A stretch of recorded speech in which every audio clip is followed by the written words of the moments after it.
So this spot, guys, sells street food, any kind of street food, and also here, guys, and then on that part as well, they sell street food. So they sell different kinds of street food, guys. Others sell fruits, others sell barbecue, yeah, lahi. Others also sell exotic food. So they sell different food, guys. Then many people are coming here. I think majority are locals, but there are some foreigners as well. But we will not go inside, guys. I also see a lot of Koreans, Chinese, and then white people. Yeah.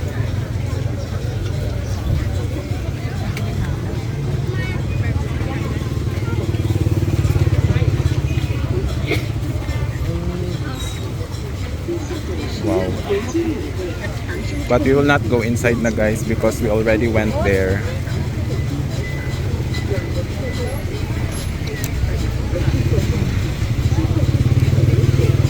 And then i-compare nato siya dito, guys, sa Pikas nga street nga ang baligya is mga drinks.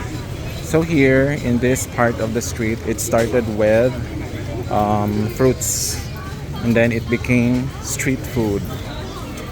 Oh my god, 4,000 kip, 4,000, 45,000. Barato-barato ra gid siya, guys.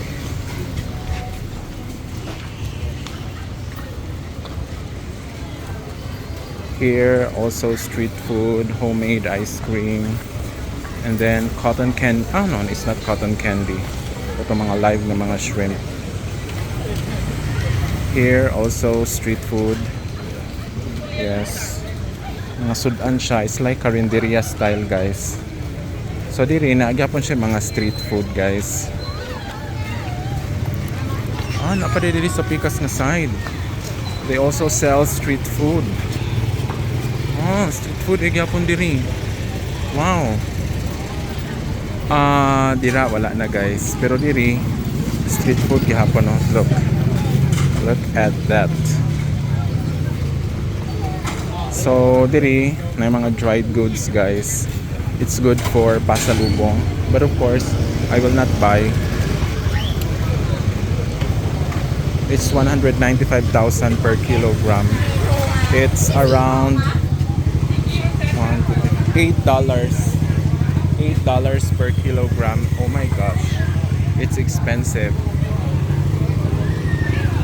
So durian na siya, guys. Durian mahal gid siya. Dirin aga po yung mga street food, pero ginagmay lang. Ginagmay ra siya lahi gid ko sa Pikas. Kaya mo gid ko siya ang highlight sa all. Diri more on the local side siya, guys.